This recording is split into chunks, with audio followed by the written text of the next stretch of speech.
Welcome to the Art Trash Trashcast, home of your boys. I'm Ricky. I am Steven.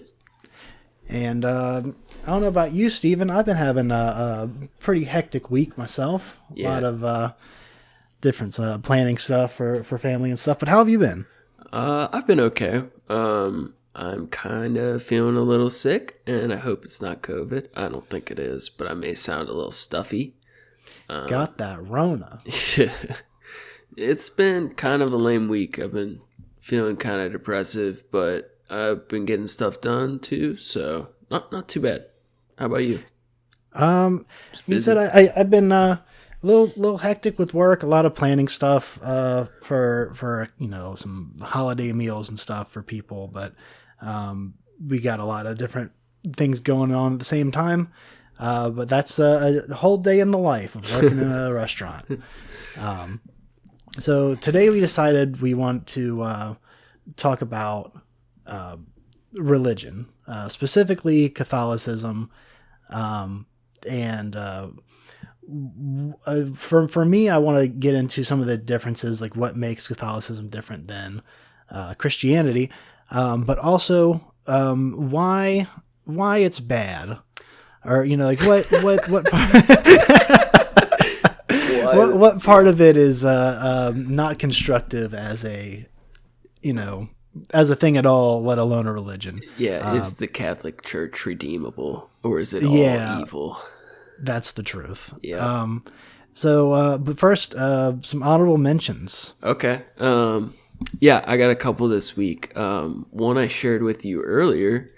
Danny Elfman put out his first solo song in 36 years, and it excuse me, it has a video. The track is titled "Happy," and it's a fun song. He's such a great he does such good music for film and stuff, and it was cool to see him put out something for Halloween. That was really fun. Hell yeah. And for visual art, I'm sending you a couple right now. So I fell into a YouTube rabbit hole, and I found a series of paintings by Dr. Seuss called the Dr. Seuss Midnight Paintings. And these were the paintings he did late at night for fun. It was outside his normal work, and it's kind of like normal Dr. Seuss, but it's like the dark versions of his art. Now, some of them aren't very dark and they're more happy, but for the most part, they're a lot more surreal. And it's just really fun to see his work like this. These were painted by the good doctor himself? The good doctor himself, Dr. Seuss. Wow. And there's like 36 of them. And some of them are bright and happy, but for the most part, they're kind of disturbing and weird. Yeah. There's lots of guns and cats and billiard tables and weird architecture.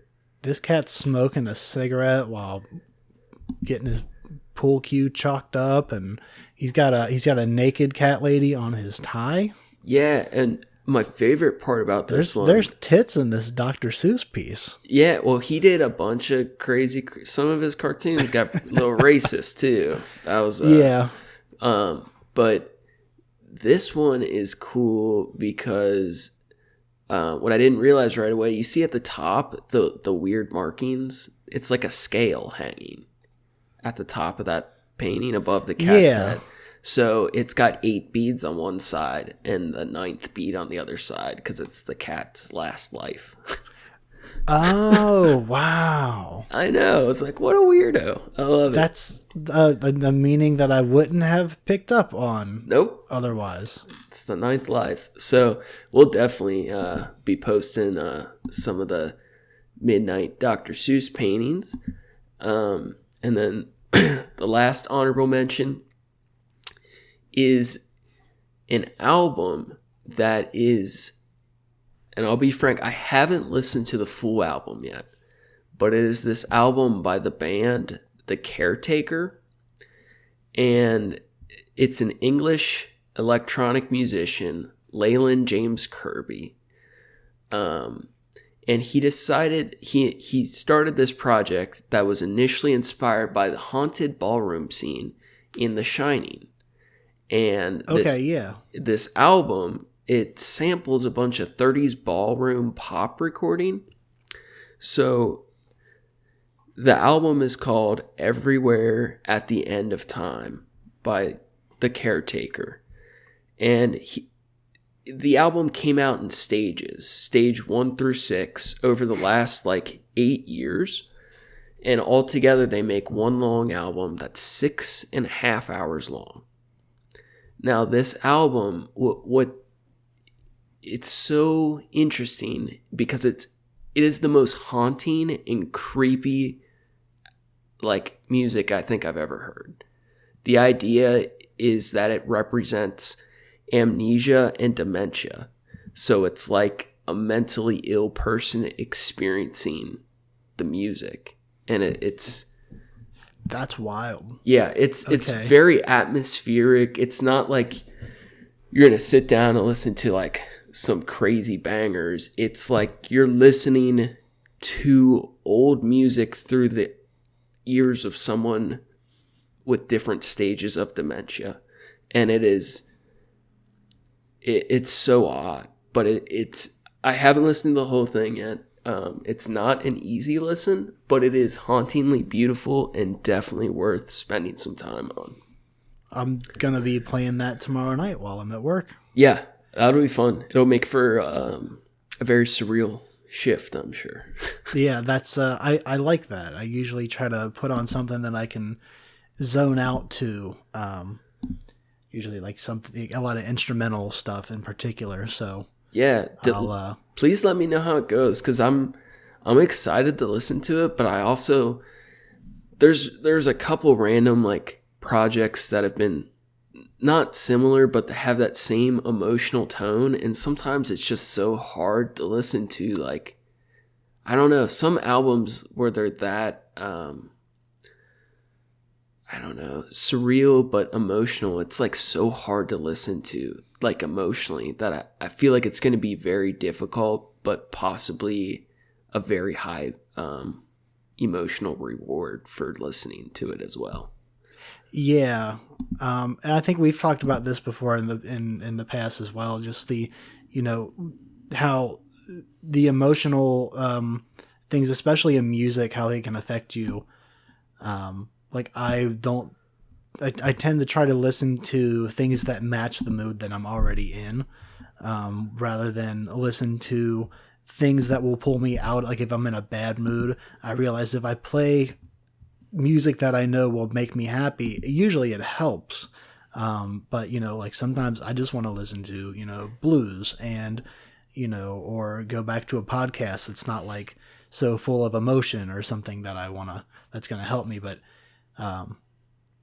with something that's a downing kind of thing, I don't always get such a strong reaction from. So I'm definitely gonna give that a shot tomorrow night. Yeah, and I know for me, I used to listen to, I mean, we both have, but I used to listen to so much angry and depressive music, and it's been weird because since I've been sober the last couple years, I have a lot harder time enjoying music, and I've kind of been having fun with these honorable mentions because it's given me different music to enjoy, so it's been kind of fun. Hell yeah. Yeah. So speaking of fun, let's talk about corruption. The abuse of children. Sweet. It's definitely going to be one of the most controversial things that I would ever want anyone in my family to ever hear me talk about. And we just talked about this before we started recording, how, starting this new venture of a podcast and sharing it with family and friends and, your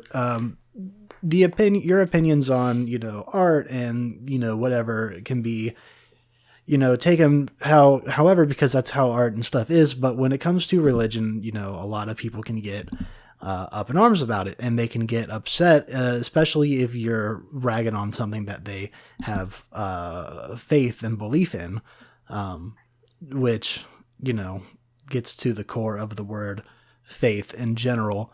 But,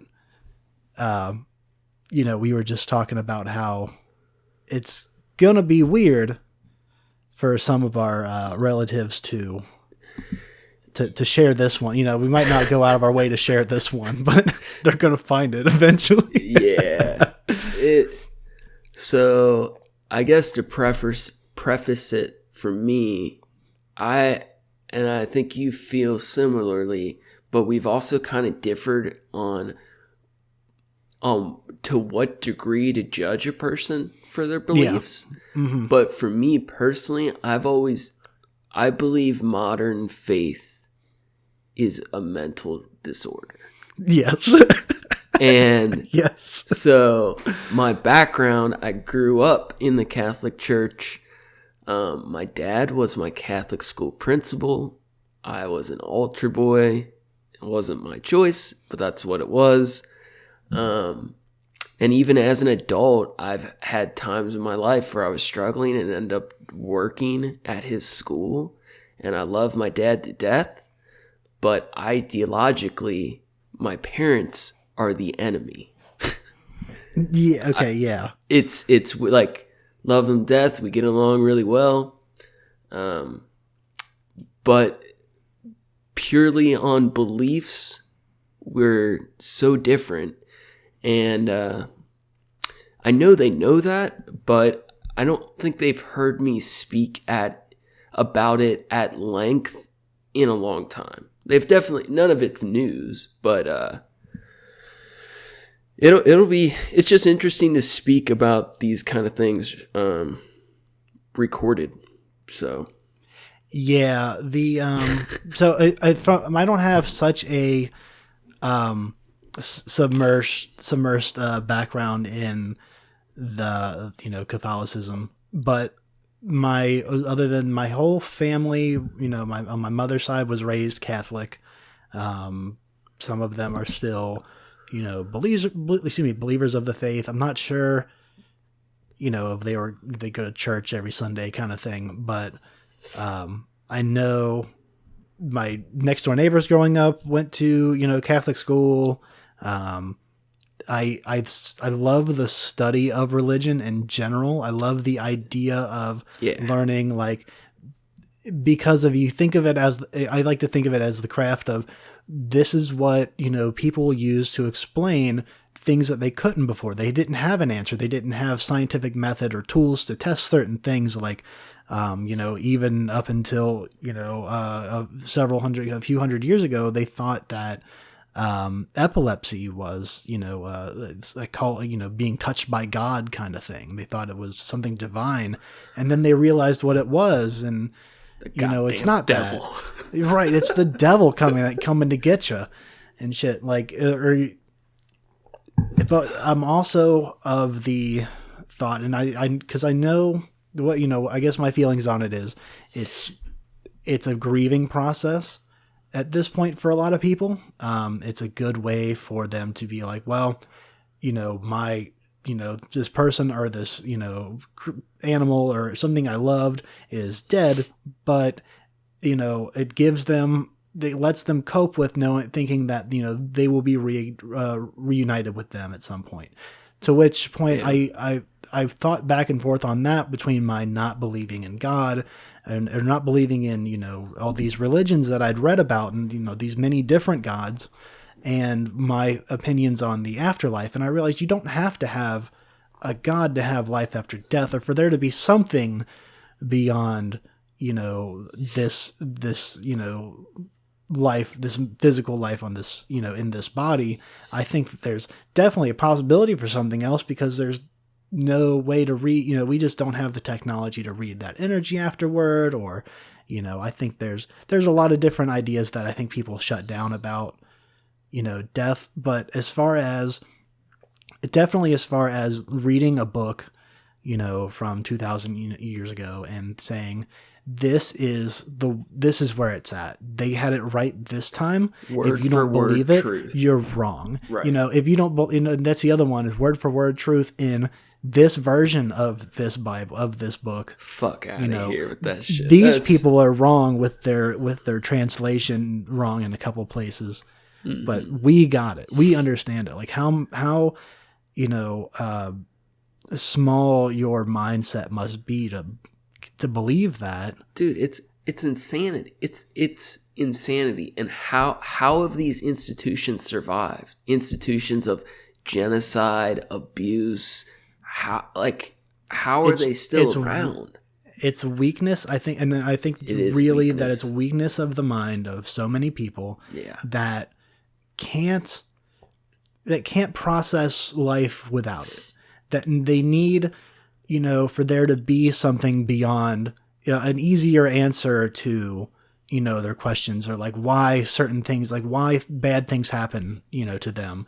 It's like, oh, I'm being tested, or why, and that's the double-edged sword is like, then when something good happens, it's like, because you worked really hard and you earned something, you can't take credit for it because, they're giving you the bad, they're going to give you the good too. Like you're screwing yourself either way on understanding what's wrong. Yeah, that's like the prosperity gospel stuff. That gets all crazy too. So question. Yeah. I think you feel this way. Like, I feel like I don't even care if people believe the crazy shit, but it matters if they're in an organized group. Like that, regardless of what beliefs people may hold, the fact that you're in an organized religion is the part that's really harmful. I think I somewhat agree with that, but more recently I've started to think like, no, it's still wrong that these people believe in fallacies that aren't true. And mostly because they vote. Yeah, man. They make decisions in this country based on something that they believe for no reason. The reason is it's a fallacy of logic, and there's no reason beyond a grieving strategy and a looking for strength elsewhere because you personally don't have it, that you believe in this. So you can't take that ideology and use it for, and of course everyone's, the whole thing is separation of church and state, but that's right. That's not true. That hasn't been true for years. You can't run for president without being a Christian. Yeah, and you can run, but no one's going to vote for you. Everyone's going to slander you. Look at when people thought that Obama might be a Muslim and they went ape shit. And for a while, you couldn't be Catholic either. You had to be like Protestant, I think was the big one. Here, let me read you this real quick. Yeah. According to 2015 figures, Christians form the biggest religious group by some margin with 2.3 billion adherents, or 31.2 of the total world population. It's absolutely it's world domination. And then that's one religion. When you like the percentage of people, like regardless of like if you believe in God, spirituality, like the amount of people that do not believe in organized religion is by far the minority, and it's like we're against a whole world of insane mentally ill people. It's scary. It really is. And the thing that makes me upset, I think, like what you were saying with the people, when people are in groups, organized groups, it is a lot worse because, you have an echo chamber, and it's just like, political things and, hate groups. There's all of these groups that are there, they get together because of their opinion, and they talk about it back and forth to each other. So they're submerged in it. And so that's what they hear. So that's what they're putting out. And this is, it's brainwashing. Yeah. And I think it's so wrong to, to force that belief on somebody. I was so happy that my parents, like they taught me about religion, but and neither one of them was an atheist. I think my dad might be more of now, maybe agnostic-ish, but like neither one of them, felt that way or taught me that. I found that on my own because they gave me the building blocks to research, things on my own. And then seeing I have a niece and a nephew that go to a Catholic school, and my nephew just recently came to me and told me that he doesn't believe in God, and he's 10 years old, and he's like, dude, you're submerged in it, you're surrounded by it, like why? And he told me like, one of the same reasons I did, like there's so much bad in the world, and it's like, that's where I started too, but there's a lot more reasons though, don't worry. Dude, honestly though, that kind of makes me feel sad though, because I know for me personally, when I was his age, I was going through that also, and that was like such a hard realization.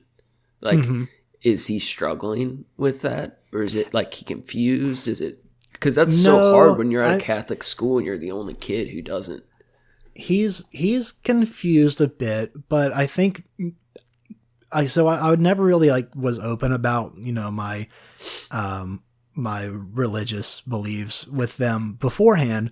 But when he told me that, I said, dude, I don't believe in God either. I was like, I haven't for a while, and let's talk about it. So I think now, knowing that he's got someone to talk to about it, and that's the other thing, is I made sure I wanted to stress to him, like, number one, don't that's a good reason to not believe in God, but that's just one God. Like, do your research. If you find something else that pick up things from other things, because religions in general, I think it's a good way to learn. It's a humbling method once you realize like there's so many ideas of gods and the way the world and the universe work, that it makes you a better person to know that and take from that.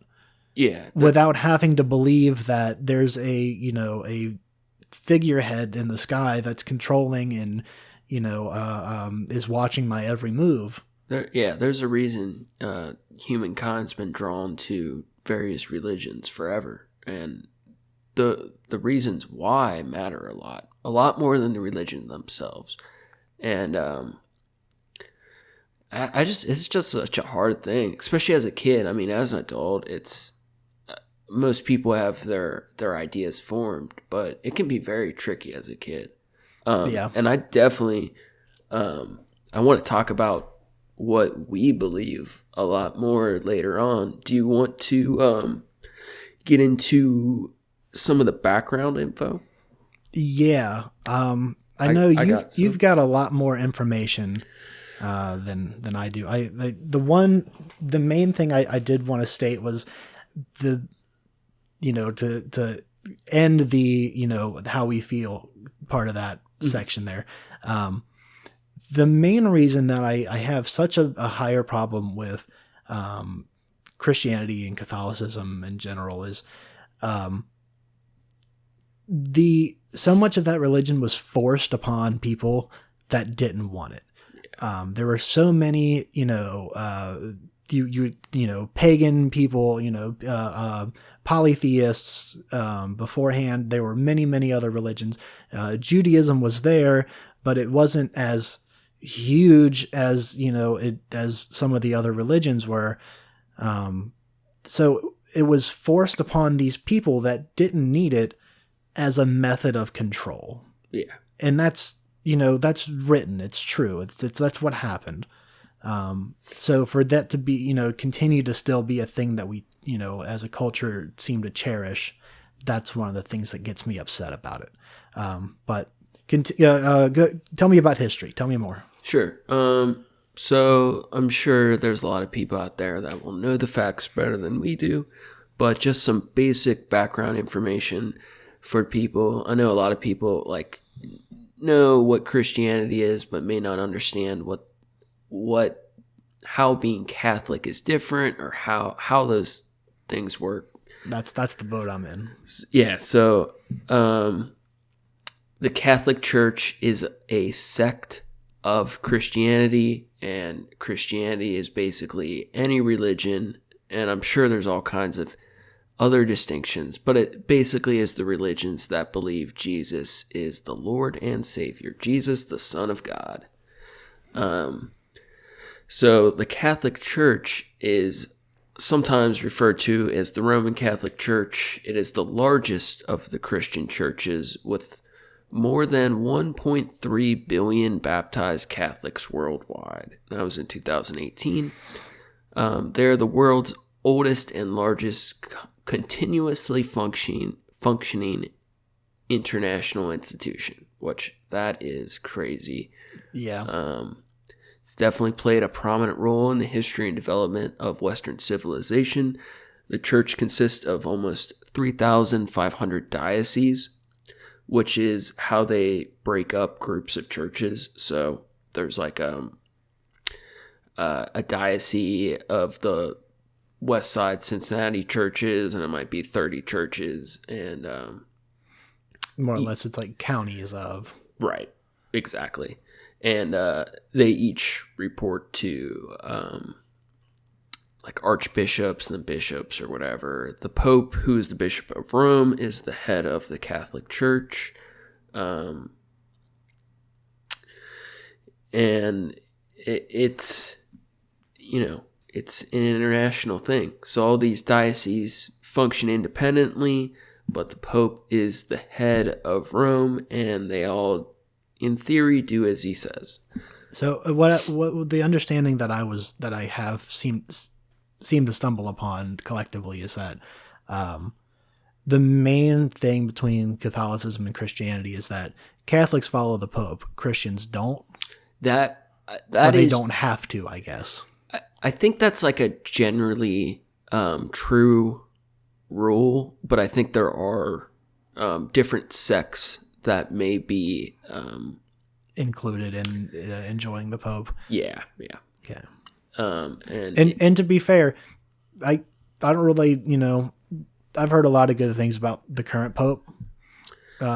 He seems like a otherwise chill dude. He's cracking down on shit like they should have 20 years ago or more. But I don't believe it though.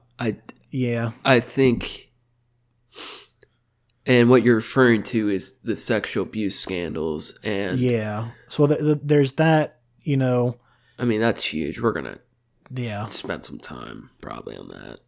One of the first things was like when he first took his, I guess, papal office. It was there were stories about him sneaking out of the Vatican City at night to like feed the homeless and stuff, which I don't know so much. He like refused to wear the gilded robes and stuff, which I think that's a good sign. Righteous. Yeah. That's like, okay, he's, he didn't even want the job really. There's a movie with Anthony Hopkins and dude, that movie's good. The Two Popes. Yeah. I like that movie. My mom told me about that. She told me to watch that shit. It's worth watching. They do it really well, and they do address a lot of, they don't deal with the violent, bloody history of the church, but they do talk about the current scandals, the sex abuse, and how the church has hid that for so long. And this movie addresses it from the old pope passing on the throne to the new pope, and they're discussing kind of the old school versus the new school of thoughts on how to deal with these problems. But and honestly, I think the movie did a really great job. It's probably really aimed at, current older Catholics who it felt very endearing to the Catholic Church. Like, yeah, it offered a perception of the abuse, but it was all done in an endearing way that to make these evil, empires feel, sympathetic as the viewer. Oh, we had no idea about all the Jews being hurt in the Holocaust. Yeah, I haven't seen it yet, but I mean it's Anthony worth a Hopkins, watch. Yeah. so yeah, He's so good. it's Hannibal Lecter, so Right, as the Pope. Fuck yeah. So different Christian religions have their own specific beliefs, and I don't think either of us is too like caught up on the specific things the different religions believe. But the Catholic Church specifically has served. They're the longest continuously functioning international institution for a reason, and that's because their entire history is control and violence. It's absurd that they can survive today with all the things they've done in the past. I don't understand how a modern Catholic could be willing to be a part of an organization that has done all the things this church has done. It's just it is insane to me. the wanton bloodshed, Millions of people just because they didn't believe that their God was the true God, and it's like it just goes back to the faith thing where it's like, it's all your belief anyways. You're making these decisions based on, this information that you've been told by someone who got it from a book, that was written from a storybook that was written years ago. It's like, there's so many ways that you could say, like if I was just thinking about this recently. If God was, if it was, the one and only God, number one, we should have his records right. If God came down and told us, like, this is the story, this is the shit, that story should be correct. There shouldn't be any fucking confusion about anything that God approves of or, denies. That there should be no confusion there, but there is. And of course the Christian and Catholic Church say that's because man is fallible, right? It's our fault. We're not as good as God, right? But if he made us this way and died for us and then should know that, okay, well, they're fucking it up again. Now we have, like, back then there was no spread of information. Like, they had a large civilization, but it's nothing compared to now. Like, think about it. If God appeared and in some kind of way that could tell us, like, yo, you fucked my shit up. It's actually, it was Adam and Steve, whatever, like, to give us some, like, it would be all over Instagram. It'd be all over, everyone would know about it instantly. And it would be, this is it. This is fact. It's irrefutable. God just said it. There would be no confusion.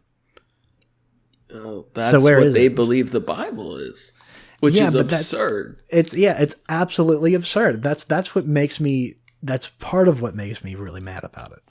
Dude, I just don't get, like, how could like these parents at, like, Catholic schools, like, how could you as an adult want to join an organization, a church that has done all the things the Catholic Church has done? I don't understand. Like, it's not like you are fueling all the evils that your organization does. All the holy wars, all the genocides, the sexual abuse. There's just, like, I don't see how, because, like, I've met so many good Catholic people too. I've had so many good Catholic people as important parts of my life that were great people. And I don't understand how they can be a part of something that hurts so many people, or even just has the past history of hurting so many people, how can you be a part of a church that abuses children that way? I get so frustrated. Like I have fought with my family over this my entire life, and I just will never understand. You know, and I'm very tempted to relate it to modern politics with a fuck it, do it. So the Trumpism shit is very much the same way, where it's they believe what they choose to believe and they deny what they choose to deny, because, and it's the same mentality, because with religion you can do that. It's belief. It's all based on faith. Yeah. You know, you can say that this is true and you believe it in your heart of hearts, and no one can tell you different. But when it comes to, you know, a physical person doing physical things like enticing fear and, you know, attempting to, or I shouldn't even say attempting to, but decidedly rallying people and getting them angry and getting them, you know, prepared for war just because you don't want to go to jail. Like that cost has no effect to him other than he's trying to stay out of jail. So he's trying to fight and make up for his shit. That's just an after effect, is that these people that believe in him and worship him and think that what he's doing is right, not just for America, but for, you know, for Christian America, which is absolutely absurd. Because if you think that, if anyone believes that Trump believes in God or practices, you know, anything that that resembles, you know, good Christian morals as the, you know, they're understood to be, they're absolutely out of their fucking minds. He's a businessman. He's a shark. He's doing anything that he can to make money and survive and get power. That's what he does. That's why anybody knows his name, is because that's what he does. That's what his family did for years. Yeah. That's what all of his family members do now. Tear gassing crowds to hold a Bible upside down. That's last week, that honorable mention, I put out the Popcorn Dystopian movie. Watch it when you get a chance. You will fucking love it. It is about politics in general, but a lot of it focuses on Trump and his family. But it compares everything to old vintage movies, like the Mario Brothers movie. Okay. All the villains are based on Trump. Sesame Street had a character named Mr. Grump, who was Oscar's landlord, that kicked him out of his trash can and started an apartment complex. So this whole movie is all examples of, you know, in the 80s, it was the joke that, you know, Trump was the evil villain, and then we forgot about it and made it happen even worse. But right. Yeah. You'll enjoy the movie a lot. We gave him the power that he so, you know, desired. Yeah, and but I get what you're saying. It's so weird. We've spoke about this all the time, but how the fuck can people we love believe such crazy bullshit? Whether it's being a Trumper or going to fucking church every week or whatever. The church thing it drives me wild. And I read this somewhere, and I said it to somebody. I said it to my girlfriend at the time, who was a convenient Christian. She was Christian whenever it did her well, but she also stole shit and did whatever. So yeah, she was a real piece of shit. Anyway, she I said, you know, why you'll never see, you know, people who believe in science get together and, you know, repeat oh, you know, E equals MC square, and, you know, chanting these things, because then if we did that, then people would think that we didn't think that it was real.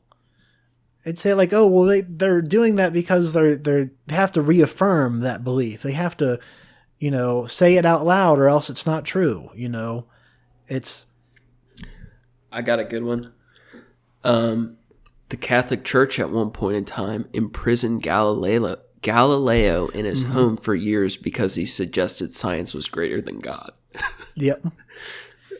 That one's so good. They've since they've since adopted the belief that, his theory that the Earth is not the center of the universe, but he was never forgiven for it. No. They never issued an apology, to history for doing what, for imprisoning him. They held him prisoner in his own home till he died. Yeah. What the fuck? They did that. I forget the name of the artist. There was an artist in particular. Was it Da Vinci? I don't know. I think it was for the Last Supper. I think that might have been a thing. There was a really famous religious painting, right? Where they wanted, and they did it with multiple other paintings, but there was one in particular where they wanted duplicates made. They take the original and replace it with a duplicate in museums and stuff. And this was rampant. Like, we learned about this when we went to Italy. During the tour guide, like, they talked about it. Like, this is something that the church did, and everyone knows about it.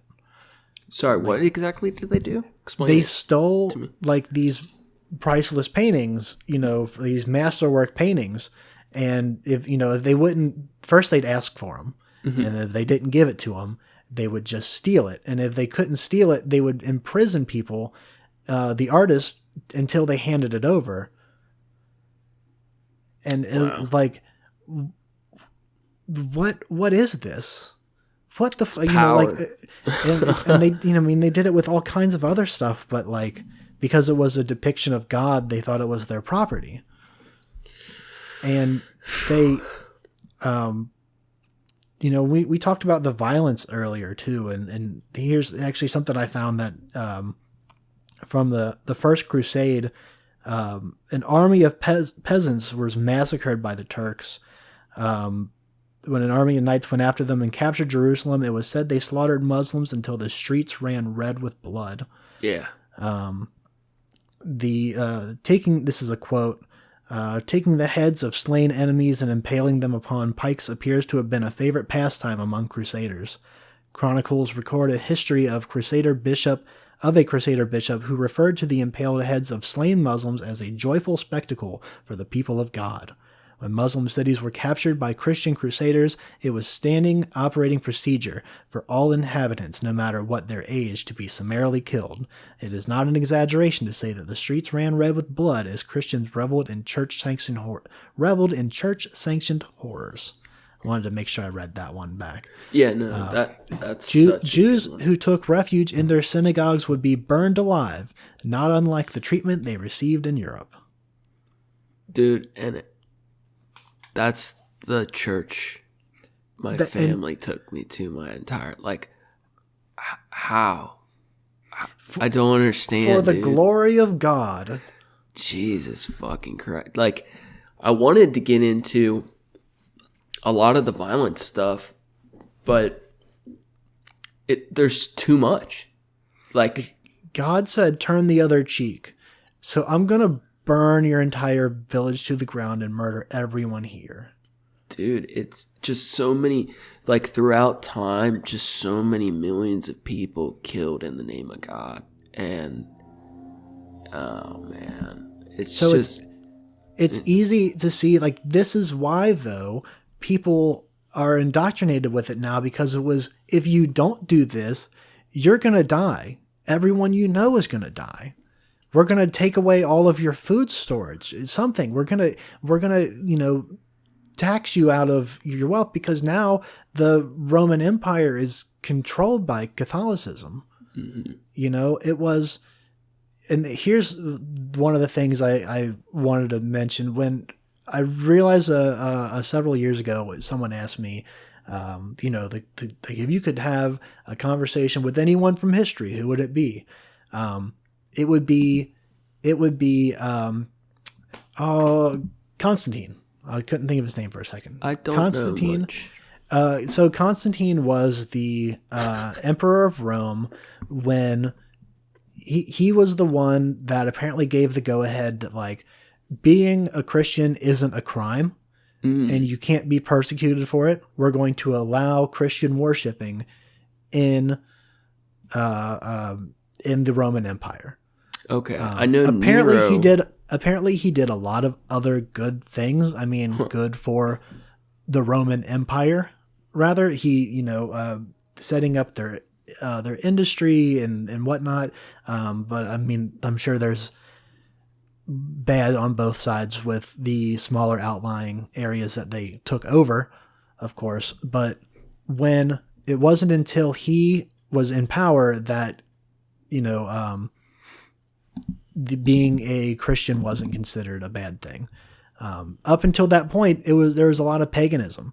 It was, polytheism. It was, there was Judaism, just not in the Roman Empire. It was, at least not that I understand it to be. But it got to the point that within, years. So when he died, apparently he, converted to, Catholicism on his bedside or on his deathbed. I mean, which I don't believe that to be true. Probably not. So that's one of the things I just want to ask that. Like, that's one of the questions I would love to know the answer to. Like, did you actually convert to Catholicism, or did you recognize its ability to be used as a controlling tool, a controlling mechanism to operate under? So that's why you allowed it to be used. He didn't so much use it as that because he then died afterward, but you recognize that this would be a growth experience for the empire if you had that. And right. that's what I firmly believe that it was. I mean, I believe that it definitely was used that way, but I want to know if that's what his intentions were, or if his intentions were actually, you should be able to believe in whatever doohickey you want. Yeah. That would have been like one of the first like examples of a leader embracing religious freedoms. Apparently Genghis Khan did. Really? Yeah, I think I'm not sure of the entire details of that, but he was like, you can worship whatever under my empire, but you have to give me, you have to pay me, give me food, give into the the community, I guess. Yeah. It was more or less communist setup, but it's like when we come through looking for, wheat and grain and shit, and rice, you're going to give it up. Yeah. He's like, I'm not going to punish you for believing in whatever the fuck you want. Just give me what's mine. As long as you pay. Which, that's, I mean, that's bad in other ways, but right. That's mafia shit. Man, Emperor Nero was always my favorite. Which one is Nero? He was the one that burned all the Christians alive in oil. That's my dude, right, man. So, at this point, do you want to talk about what we personally believe, or how? Yeah, I guess. I mean, I want to ask you about that, and then I also am wondering, like, because of the different ways the church or religion has affected our lives, like, if myself and you, I want to ask, like, if you have resentment. So I want to talk about what we believe and then how we feel about how these things have affected us. Mm-hmm. Do you want to talk about what your personal beliefs are first? I would love to. Do it. Like I said, atheism is it's hard, that's got such a term on it, but I don't believe that there's a God. I don't believe there's I understand the theory that there could be something grander than us out there. It's a huge universe. There's definitely other life in the universe. And there's definitely something that's way more powerful than we are, that's got to be something there. I think it's crazy to think that there's not at least some other intelligent life, but I don't think that there's an all-knowing being or a number of them that have any control or have any ability to understand things that we don't, that are watching and observing the things that we do, and judging us for it. I think the bounds of where I put a religion or a spiritual belief in, I usually in general in life, I approach things from logic point of view. I'm also a pretty empathic person, or empathetic person. So I understand people's feelings, and I work with that. Like, I'm a shitty manager at this restaurant because, if someone calls off because of something minor, it's like, I've been there. Don't worry about it. You're good. Like, I'll take your shift. It's cool. Like, I do that shit to myself, and I know that I do that shit to myself, so it's okay because I understand that about myself. But usually I approach a lot of things from a logic perspective and the way things that need to operate. So I think that the most outlandish thing that I believe is that, there is a potential for life after death. And I think, it's outlandish because there's no proof of it, but I think it's crazy to think that we have everything. We have the knowledge that we are always going to have. When technology moves the way it does, and the things that we, the different radio waves that we can read now that we couldn't 200 years ago, or, it's crazy to think that there's not something else that we can learn about something that we have no knowledge of. So, where there is energy, there is frequency. Where there is frequency, there is something to read it. Once we can read it, we can understand it and how it works. It's one thing. It's just an idea. And that's the other thing is I like the thing from, what is it? Dogma. Where they like, don't believe, just have a good idea, or just have ideas. And I think that's too. The way. You seem very, like, if anything, like, your God could be knowledge, or you seem very driven by curiosity.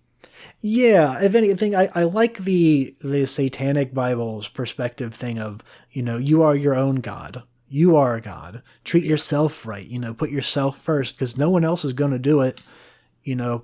Take care of you, build you to be the best you that you can be. And I 100% believe with that logic of putting yourself out there, putting yourself first, focusing on whatever you want to. Don't go hurt other people. The other one is like, do the right thing, not because someone's watching you and you're going to be judged for it later. It's not a fucking test. Just don't be a dick. Dude, don't steal because dick. It sucks to get, to wake up in the morning and, someone broke into your house and stole your toaster. Now you can't have toast. Someone broke in, it's not, I guess, a thing anymore, but like, fucking Violent J from ICP said this in his book. He was like stealing car radios back in the day. Like, they didn't do that shit, or they didn't, like doing that shit, when other people did it, because that person, has to go to their shitty fucking job every day. And now they don't even have music to listen to in the morning because you jack their fucking radio. Right. Like, dude, that's, for a long time, that was one of Google's big, phrases, don't be evil. And then they got rid of it at some point. But that, like, don't be a dick, don't be evil. That's better advice than,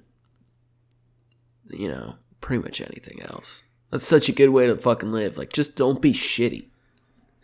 Put yourself in someone else's shoes. Like, if you, before you act, you take a second and think, how is this gonna affect other people? It's definitely gonna affect other people. How is it gonna affect other people? And if it's minor, if it's an inconvenience for them, but it's going to serve you such a big purpose, like, like saying someone calling out, for work or something. Like, it's an inconvenience for me to have to come in a little bit early that day. But, maybe they had some shit going on at home and they need to take care of it, or it's just, stressful. Fuck it, you do your thing. We got this covered. Make decisions like that, I guess. That's the number one. It gets weird because, like, I feel like most religions in general believe similar things. Like the general tenets of most religions, including Catholicism, are like good rules to live by. But I think it's just something that happens when you put that many people together over that long. Even if most of the people, like my family and my parents, like are really fucking good, kind people. But like you get enough people together over a long enough time, and it's like you can't control what other people do. There's just going to be bad people that hurt other people in the name of what you believe in. And I just wouldn't want to be a part of something that hurts other people in the name of what I believe in. And it's weird because I feel like most of us believe in the general same things of being good to people, but it just gets lost in things like religion, organized religion. I think there's a lot of, the people that are practicing of religion that does teach good morals, but they don't act that way. A lot of them don't. They spout it to other people, but they don't act that way themselves. And one of the biggest examples, at least in my, experience, my line of work, is, the after church crowd of people that come into a Sunday restaurant on Sunday, they are some of the most belligerent and shitty people. Dude, that is hilarious. You can ask any server. I can totally see that. It's they're the most need to be catered to. They're, the shittiest tippers. They're, put themselves, fuck the server. They take it for granted that they're just going to be here on my beck and call. Dude, that they have an entire restaurant full of fuckers that are also assholes just like you. Dude, you get to see a unique insight into people working at, a restaurant like that. I'm sure it's so weird how, it's just a very different view of most people. We were in the parking lot the other day outside of a place we were getting a curbside pickup from a store. And there was a person that was there already when we pulled up, and my mom saw someone coming from the Target coming from inside the store, and they said, she was like, "Oh, I think that's me." And I was like, "Man, that's really bold of you to assume that they're coming to you after we pulled up here after, these people that have been sitting here." Sure enough, they did. They came to our car. And then I looked at the person that was driving the other car, and I realized, oh no. And I said this out loud. I was like, that guy looked like he's the kind of person that's going to pull up into the parking lot and expect that they just know that he's here.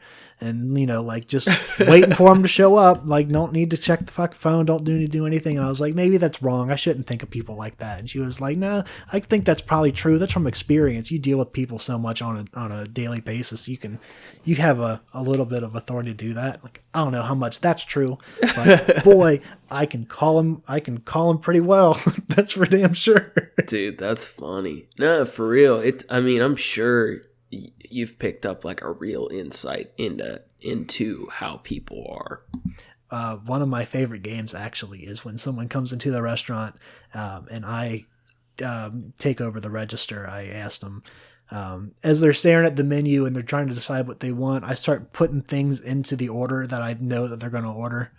If I see somebody walking, I'm like, this motherfucker's going to get mac and cheese and cauliflower wings. I already know it. And they start looking at it and, I'm going to get the... And it's like, all right. And they just name everything that I put on there. I fucking knew it. You had it written on your face when you walked in the door. That's all you wanted. You didn't come here for a salad, you fucker. Damn, that's funny. Dude, I just found this funny list of killers and murderers that were religious, and this list is hilarious. Oh, so many. There's so fucking many of them. Dude, it's Hitler. Of the famous serial killers, Ed Gein, H.H. Holmes, John Wayne Gacy. It's just all now, Richard. How many did Ed Gein? I thought he only killed one person. No, it wasn't as high as some of the other ones, though. It might have been. He got caught early, but he killed a couple. Okay, Dude, no. I know he stole bodies. Yeah, he did more grave robbing. Dude, you might be right. It might only be one or two. I'm pretty sure he killed one person, and I forget if it was because it was a woman that he liked, Two. or because he got caught. Yeah, and then he took the cops to the body in his basement, like after they thought he killed somebody. And then he mutilated 9 corpses that he dug up from graves. Yeah, what a fuck, man. Yeah. Fun stuff. Yeah, boy, howdy. Whew. I mean, talk about a moral roller coaster. But at least he was right with God. That's all that matters. Dude, oh my God, that's hilarious. That's so fucking funny to me. So, dude, I liked what you said about what you believe, though, a lot. Thank you. I like what I believe, too. But you definitely are very, like, logically driven. You're very compassionate. You're very logical. Like, there's a problem. You want to figure it out and work with people. Thank you. I'm curious what you'll say about the second part of that question, but we'll circle back to it. Yeah. I think a lot of the things you said, I feel very, very similarly. I definitely feel like people should live by the just don't be a dick, don't be evil line of thinking. Mm-hmm. It was weird. Like, as a kid, I believed in God. And then, like, I was in these Catholic schools, and I didn't know anyone who didn't believe in God for, like, a long time. And, like, I was, like, so disillusioned. Like, I mean, you can see in my art, and you know me so well, like, religion and the Catholic Church, even just, like, the aesthetic, that is, like, a huge part of my life, my art. It really formed me in a lot of ways. So, like, as a kid, I was, like, super, super religious, all in on God. And it, like, really fucked me over because, like, you're told as a kid about how much better heaven is than earth, right? Mm-hmm. Like, it's the perfect place. You're with all the people who've ever lived. No one's dead. Everyone's there together. It's happy. It's perfect. And, like, I was, like, fixated on that as a kid. Like in my adult life, I've had very serious depression. I still deal with that all the time. But, like, as a kid, I, like, wanted to die so I could go to heaven. So, like, I wanted to, like, kill myself as a kid because I thought heaven would be so much better than earth. But one of the other parts of Catholicism is if you kill yourself, you go straight to hell, which is definitely a sign of our cruel religion. Pretty funny, though. It sucks here, but you can't escape. No, right. There's this better place that's magical, but if you get there by your own means, you go to the fire forever. So, I mean, that was, like, a huge part of my childhood, was, like, wanting to believe in God and then feeling betrayed by God. So, like, it's weird because I just had so much anger for so fucking long. I know you've seen me in a lot of those stages of anger, and I've had to, like, really work hard to let go of a lot of that. I definitely have not let go of it all, though. But I think what I believe in general is that I don't believe in a God. I do think it is possible there is one. Like, I feel like I just don't know, but it's possible. I think it's unlikely. But I do believe if there is a God, I fucking hate him. Like, Yeah. Yeah. like, fuck that dude. He's an asshole. Like, but God has a plan, Stephen. dude, he works in such mysterious ways. I don't understand them at all. Like, come on, man. So, I don't know. If there is a God, I hate him. God does not believe in me. Give us a pamphlet or something, God. Give us a book about how we should act, how you want us to act. And I definitely don't believe in him. Right. I'm 100% with you on no gods, no masters. We have to believe in ourselves. You know, yeah. Other people, gods, whatever, like, you can't count on most people, and you definitely can't count on God, and you just have to believe in yourself if you want to be okay. And I feel like when people get to the point where you like I know what I can and can't do in this life, but I know because of all the things I've gone through, like, I'm always going to be okay. And I didn't know that for a long time. And I was like super angry and nothing was ever going to work out. But like, if people can get to the point where they just believe in themselves enough, like, you don't have to worry. You don't need a God to get you through hard times, or, you know, you still want to have people that are there for you, but a lot of times people suck, and you got to be able to be there for yourself.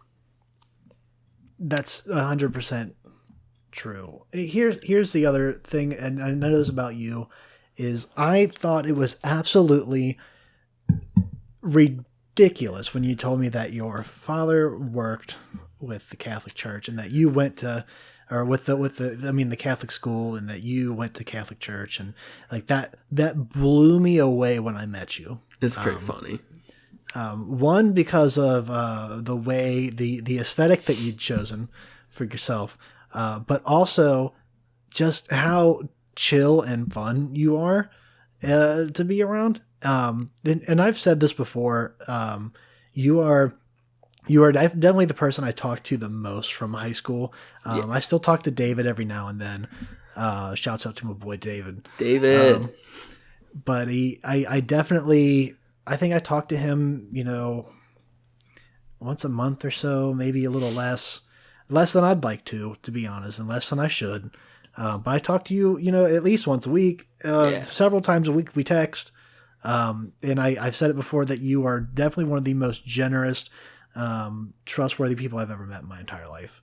I would trust you with anything, no matter, you know, what, no matter when, in your life or in our life.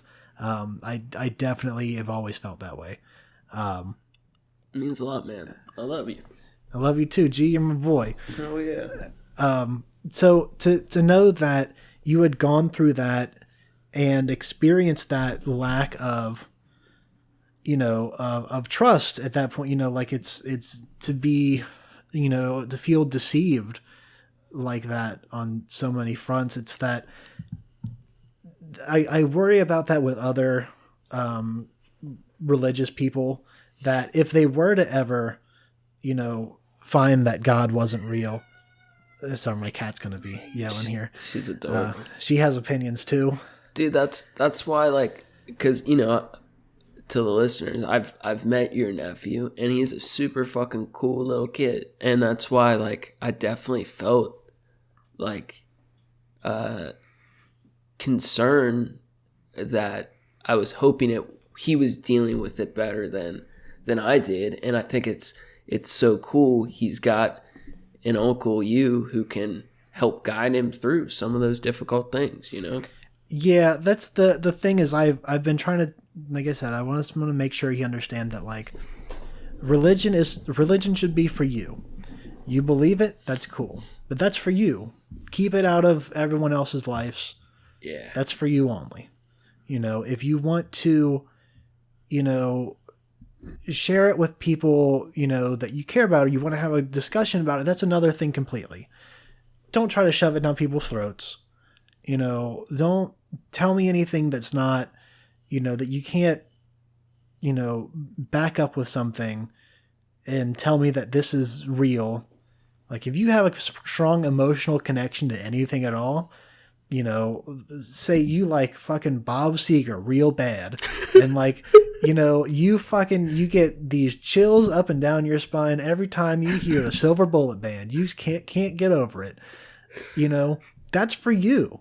And you can tell me that, but I'm not going to get that. I don't have that because I don't like Bob Seger. I mean, I like some Bob Seger songs, but it's the same thing. It doesn't matter. It's the best metaphor for religion. It's the same thing to me, and there's the Jim Jeffries thing where is it Jim Jeffries that said, probably, it's not that I don't believe in God. I believe in one less God than you do. I like that. And one more quote, and I did want to say this for sure. This might be the most beautiful thing that has come from the Christian religion.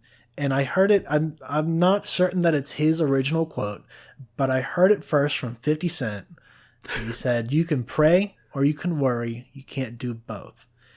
Now, what that says to me is that if you pray about something, you have to have confidence that this, you have to have positive thinking and productivity that this is going to happen. You have to aim towards that goal still.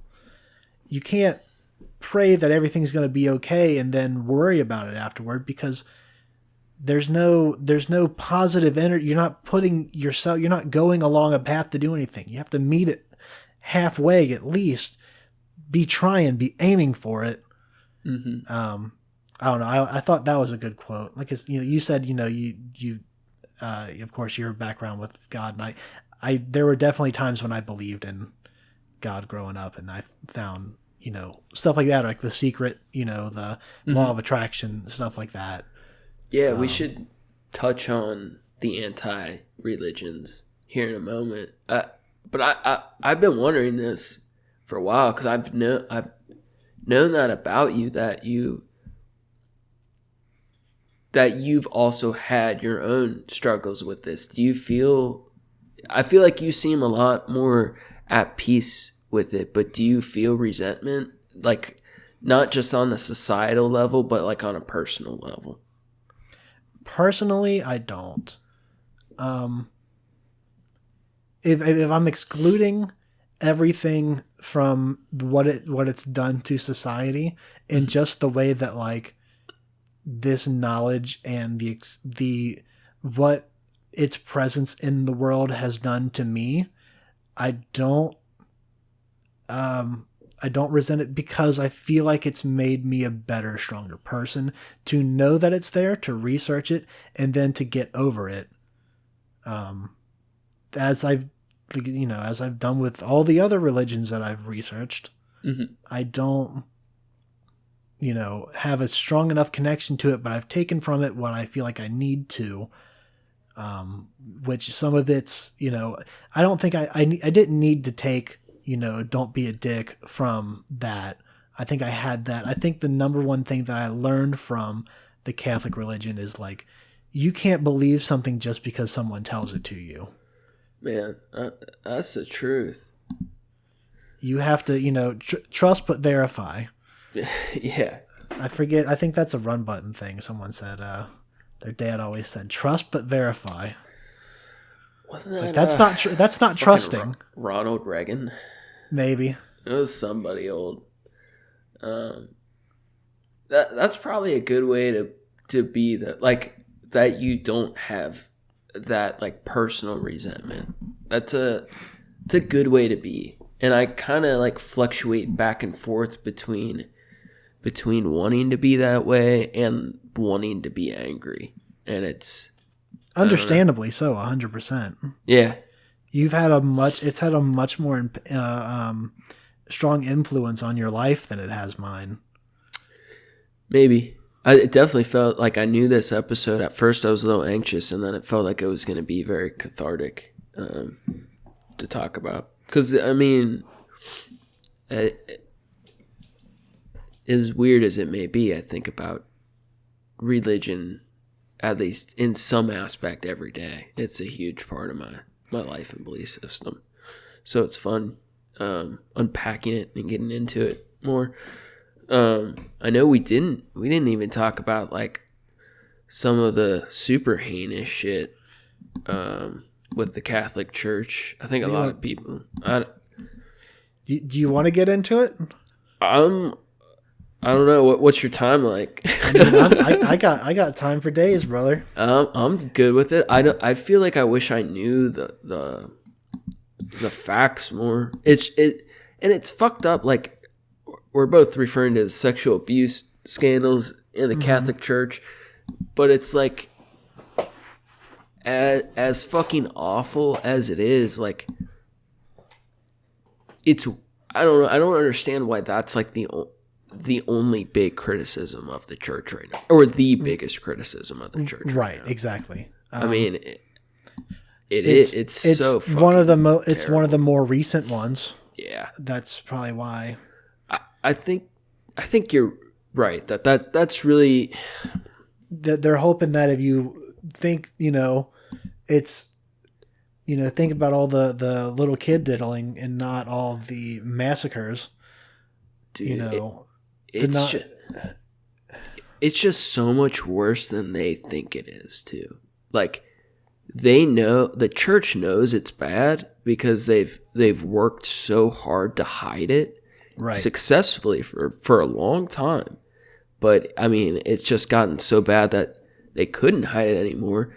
But like, when people talk about it today, like, for the most part, they're really only talking about the United States, and it is like so much fucking worse in other countries too, like Spain and like all of South America. Like, it is so much of a bigger problem than people, I think, give it credit for, because it is so fucked up. It's the reason I didn't join the Boy Scouts when I was younger. Dude, I was a Boy Scout too. My dad, one of a good friend of mine from school, their dad was a I don't know, fucking camp counselor or whatever the fuck they are, the group leaders or whatever. Scoutmaster, bro. Scoutmaster. Okay, yeah. He was a diddler, and he. Oh damn! No, he wasn't actually. I don't think he was, but that's my new term for scoutmasters.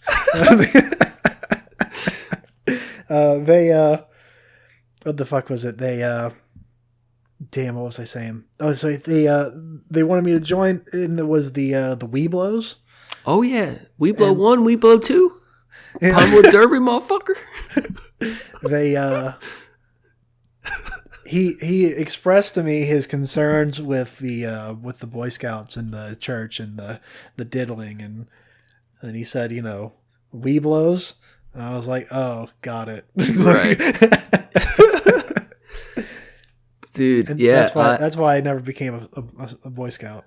Honestly, man, I fucking love the Boy Scouts. It was good shit, man. For real. Like, if we were in Boy Scouts together, we would have had a blast. That's like the lamest shit to say, but we would have had a blast. It would have been so much fun. I mean, I fucking love camping and survivalist shit. Like, yeah. I'm way into that shit. Yeah, it's weird though. There definitely was a lot of creepy shit with them. And I think fortunately the group I was with was really cool. Like, I think we just had good adults. But looking back on the Boy Scouts of America, there's a lot of creepy shit. And I'm not surprised by any of the allegations. And they probably shouldn't exist today. But I'm pretty sure they're on their way out, from what I understand. Yeah, they're avoiding all their lawsuits by declaring bankruptcy, which I don't understand how it works, because they have like thousands of these, just like the church, thousands of these sexual assault lawsuits, and basically they can't afford to operate if they have to pay these lawsuits out, so they declare bankruptcy, which I don't understand, because that means they're still currently functioning. Like, how does declaring bankruptcy? I mean, I know the government gets to go through all your assets, and they'll probably like allot things to pay for these suits and things to some extent, but like, how are you able to stay open in bankruptcy? From viewers like you, dude, it's just so bizarre. There's got to be so many donations and small things from everybody, and they're open to girls now too, which I just feel like there's going to be twice as many fucking problems.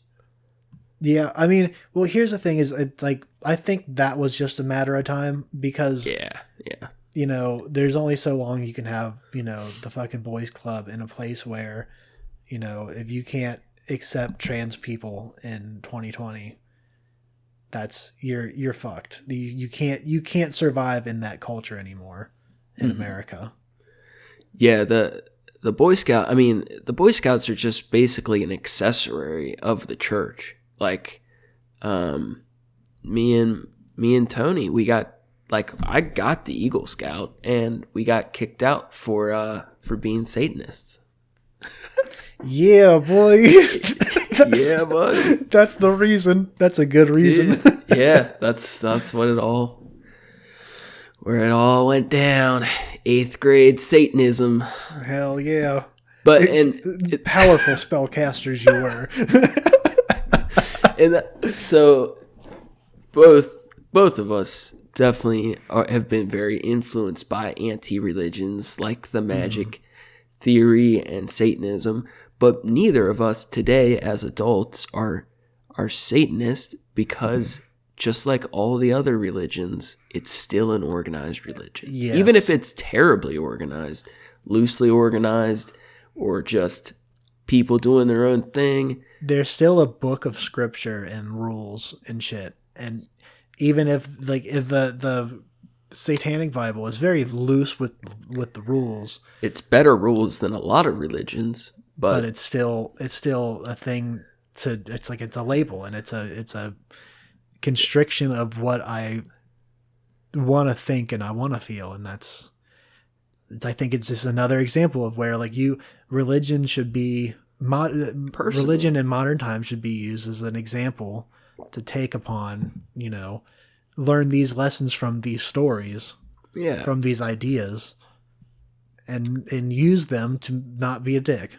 Yeah, like I'm sure you feel the same way. Like I took so much personal inspiration from the Book of Satan, Satanic Bible, the Book of Satan. Yeah. Anton LaVey, even though he was a real piece of shit, I don't want to be in his church, but there were lots of things that inspired me, and I was able to take those things and to use them in my life. And what I really liked about that book is those things were like powerful. Like the things that the scripture that I did relate to in that book, they make you feel powerful. And it's not what most people think it is. It's very similar generally to Christianity in the don't be a dick part, but it's all about embracing your own power.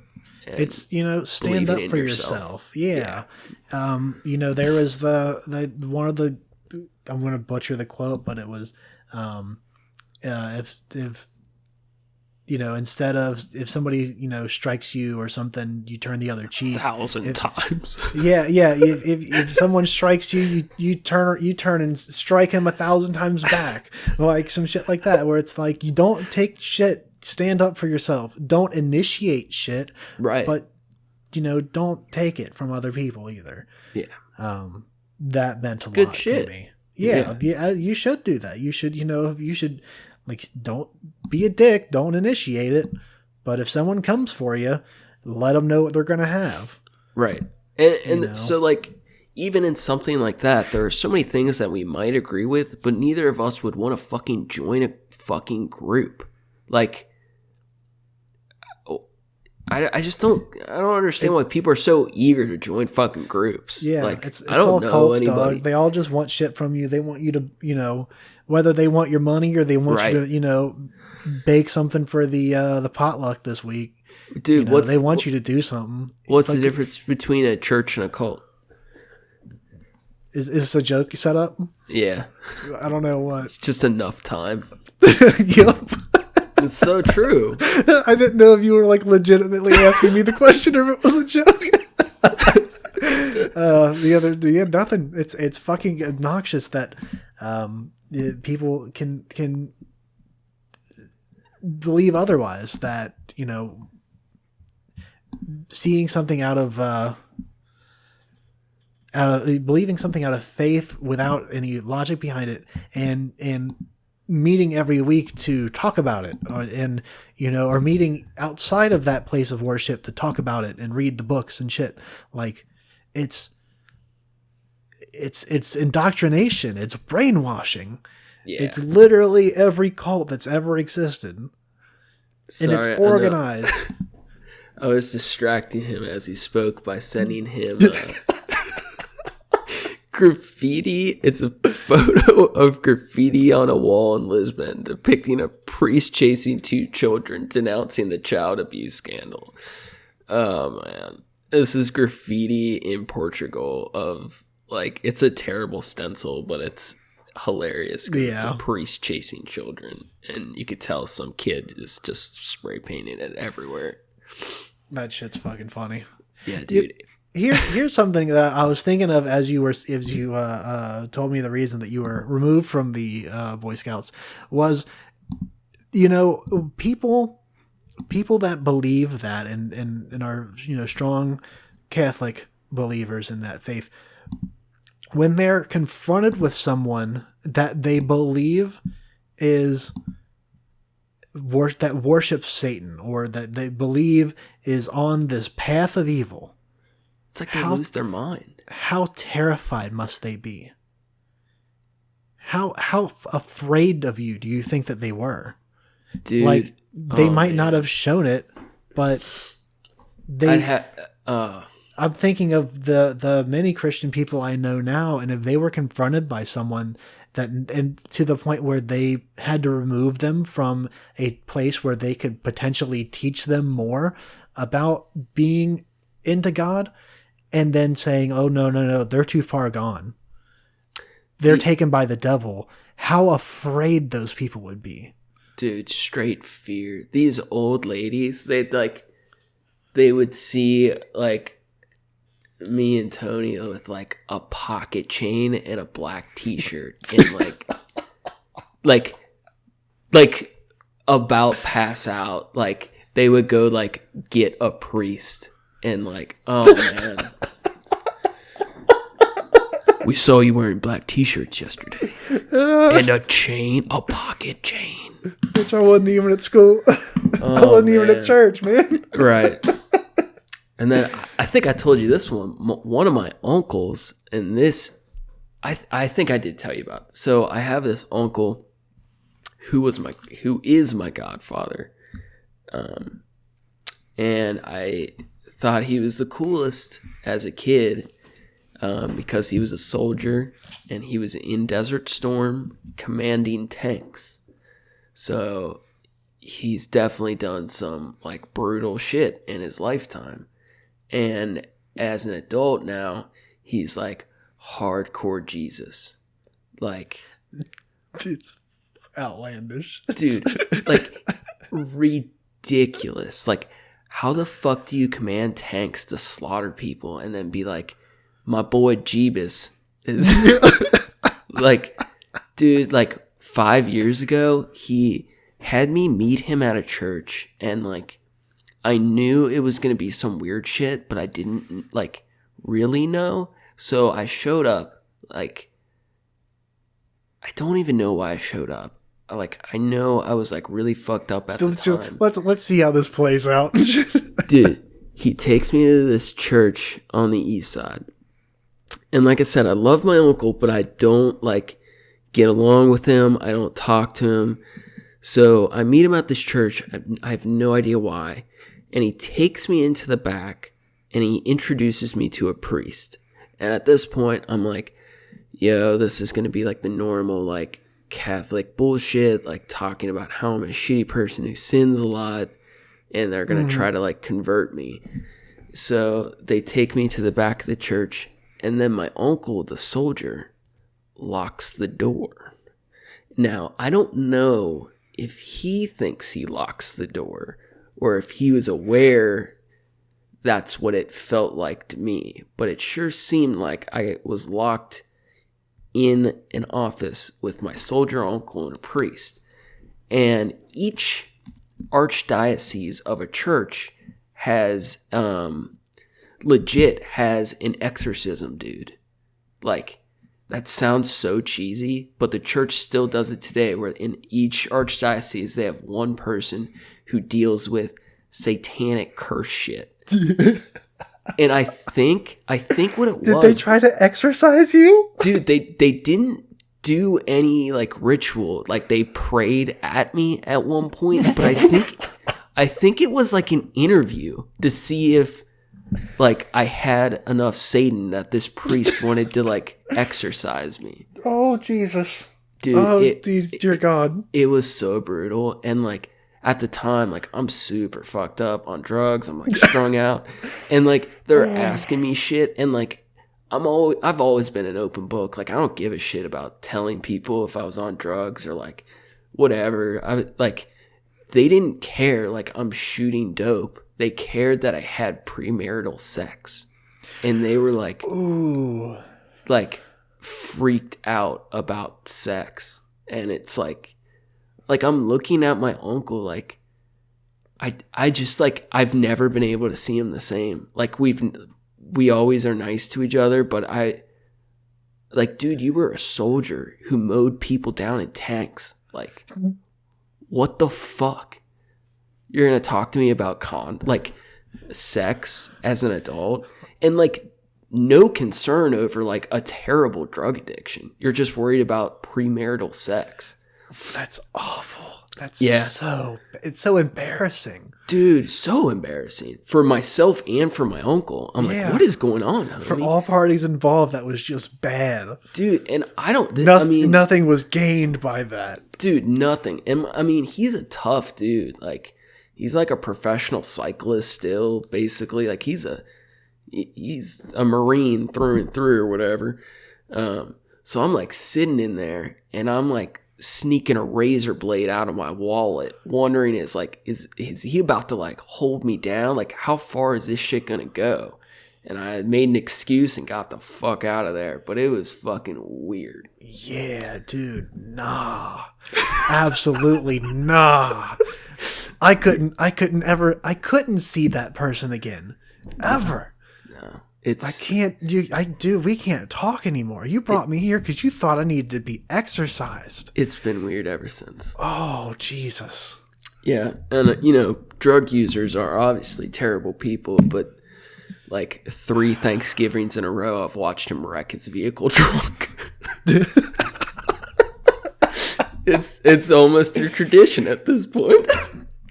I was trying to explain to my mom the whole. Of course, there's a decriminalization of drugs in Oregon. Was it in California too? I don't know about California. I thought it was just Oregon. I know. So when she was like, it's just legal there. I'm like, well, it's not like it's legal. It's just decriminalized. Yeah, like you're not going to go to jail because you have a personal use amount of a drug on you. Right. They might, make good rehab. They might, probably. I'm not sure exactly how that works, but like they're finding treatment for these people that have illnesses. It's putting them in jail isn't going to make it go away. No, it's nonviolent crime. Like, who the fuck is a religion or a government to tell you can't do whatever with your body? Yeah. If it's nonviolent, whatever. And that's someone I was talking to at work was like, well, what if they're like stealing to get their next fix kind of thing? But they get busted for stealing then. Yeah. Not for having the drugs. Yeah. The thing is now, like, they can't pull somebody over for walking down the street, because they're black and then arrest them because they searched him and they found drugs when the only thing he was doing was walking while black. That's one of the biggest things here. Dude, it's the same way with these, we were just talking before we started recording the COVID lockdowns. For people like my parents, the curfew doesn't matter. They're saying the police are saying they're not going to pull people over after the curfew starts. It's just to keep people from going out.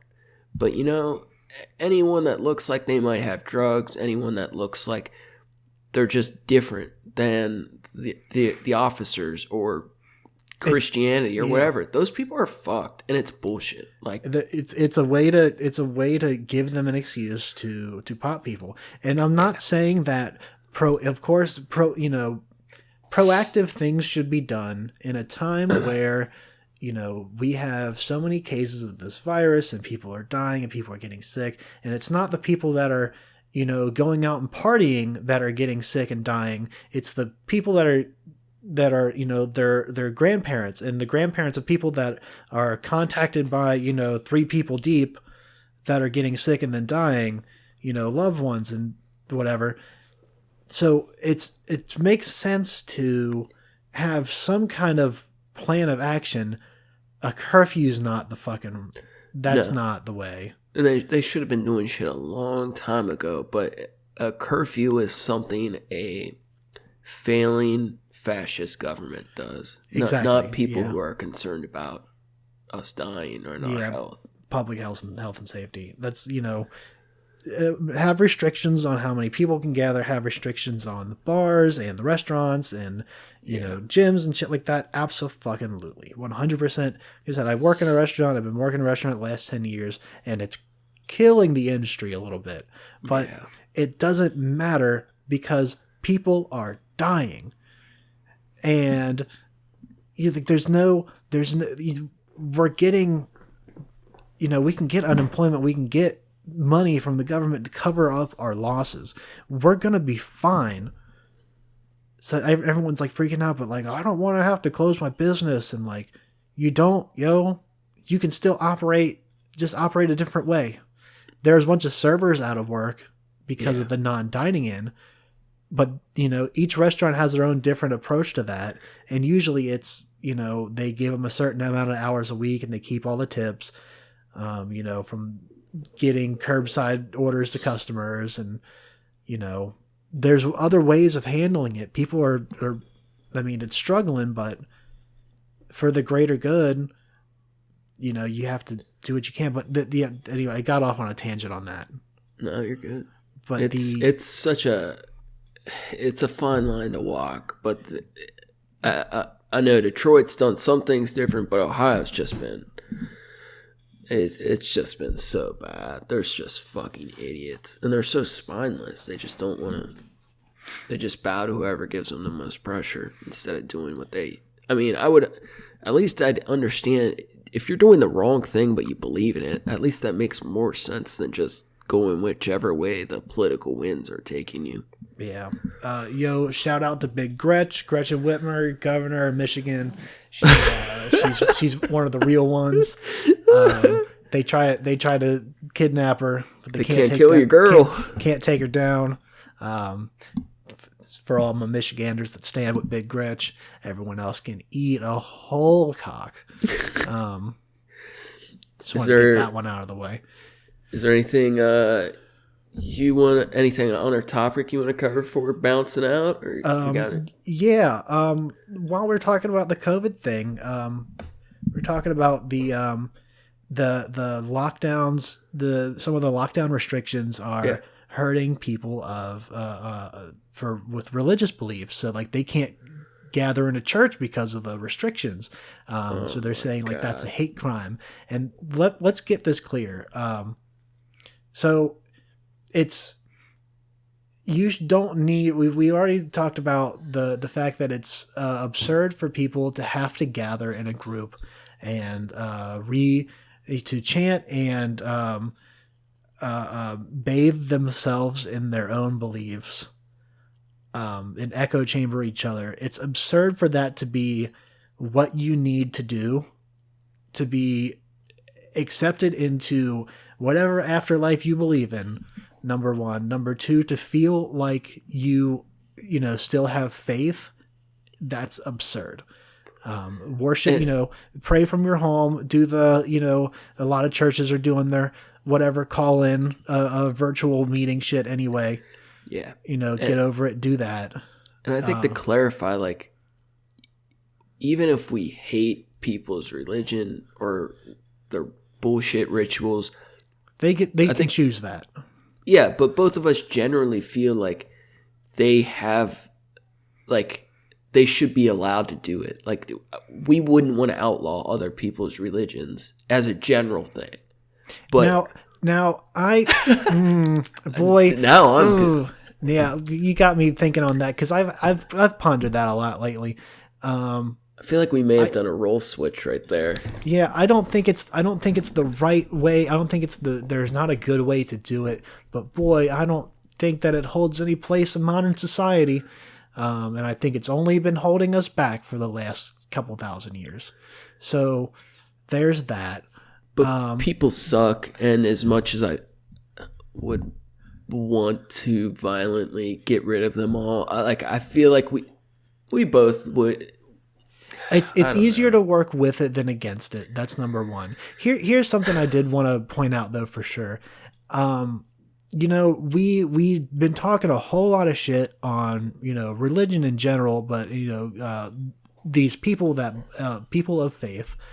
I need to make this clear that I will always talk shit on someone who makes a bad choice. I'm not going to rag on someone or hold someone accountable for things that they can't control. You are people that are making the choice to live this way and believe this thing and support this terrible, terrible cult are, they're not above the law. They can be spoken about freely, and, it's not, I don't know. I think that there are people that are going to get upset, including, people that I know that will listen to this and they will be upset. But I need to make it clear that I'd never ever want to hurt someone for something that they don't control. But these people have made a choice and continue to make a choice every day. Dude, I'm with you on that. And it's weird. Like, in general, both of us always want, like, we just want to be cool with people. Like, even if someone like believes in some totally whack bullshit, like, I feel like I know neither of us would treat them shitty just because of that. Right. But it does I still want to get along with you. I still want to. But it does change how we think of them. And it doesn't mean I can't love the person or be kind to the person. Like, just some of my absolute favorite people are fucking Catholics, and I hate saying it. And I fucking love them to death. And I've had tons of friends that believe all kinds of dumb shit. And, like, you have to find ways to get through to them and form connections. And, maybe you can help steer them away from some bullshit too. But as much as I may hate their religion as a whole, if you treat all of the individuals with that hatred, nothing ever changes. True. And there's also, there's a large part of the way that I feel is because there's so many people, especially in the last several months, that have come out and, they confuse white supremacy with, Christianity. Like, they say, like, the idea that black people are being treated differently in this country than white people are, is that to even bring that up is anti-white and anti-Christian, or, being pro LGBTQ is anti-Christian. That's the kind of shit that makes me mad. It's like, if you want to believe that there's a man with a beard in the sky that, is testing you, and if you pass the test, you get to live in heaven, that's cool. But you can't be hateful to people that, don't get to choose these things. I guess that's my main point. That's why I get so angry. And I definitely get so upset about, a lot of modern Christianity. So many people came out and were like, oh, the Black Lives Matter, Antifa shit. It's, I think the one really rich, shitty priest down in televangelist guy in Florida said some shit about it's Antifa is pro-lesbian, anti-family Go shit. fuck like, yourself. Yeah, go die. And he's the worst of Yeah, them all. He's the fuck devil incarnate. you. Yeah, for sure, man. Taking money from people that don't have it and shit. Go fuck yourself. And there is so much overlap between white Christianity and white power bullshit. Yeah. I don't even, we don't even need to get into that, but I think it's a valid point that there's an overlap of religion and hatred, that the shittiest people in society often come from that overlap.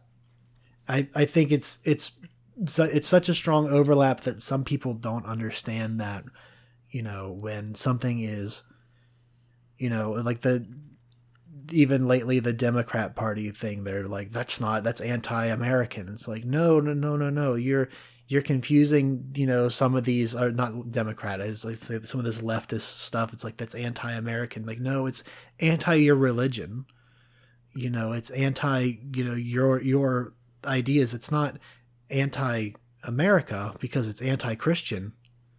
Those are two different things. They have nothing to do with each other. Yeah, a lot of people don't feel that way, though. Jesus wasn't from Boston, yo. No, man.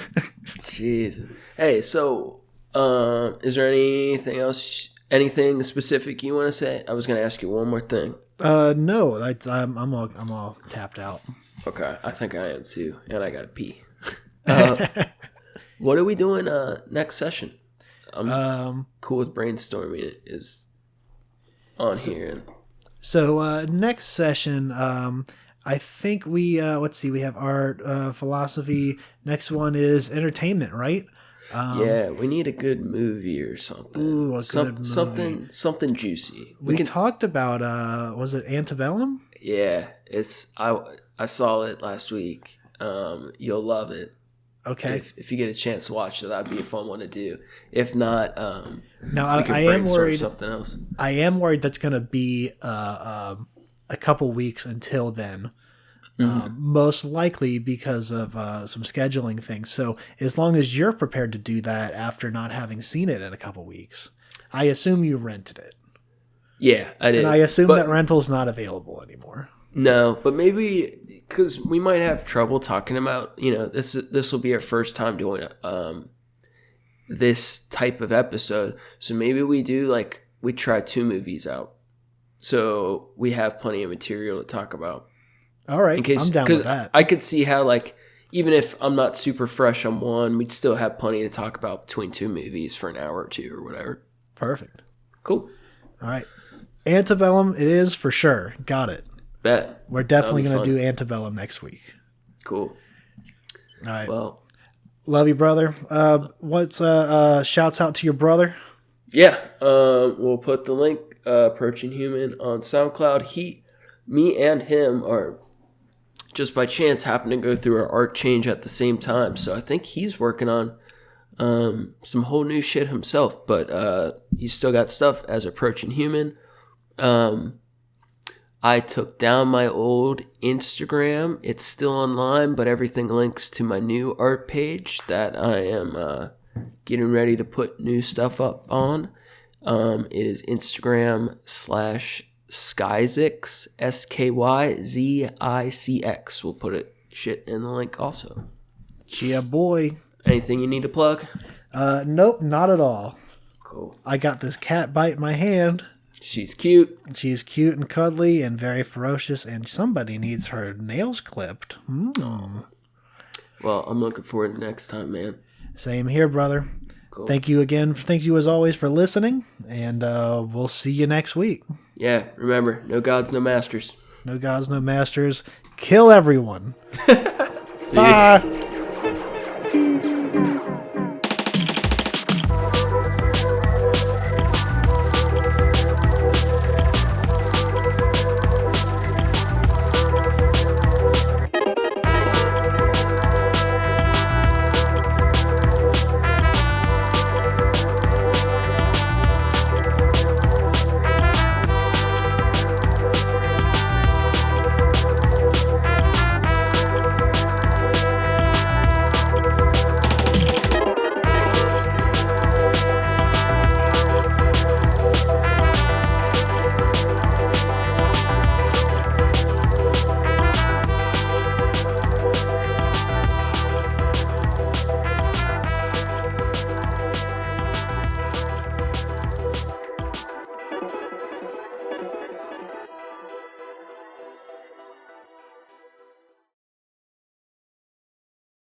Oops.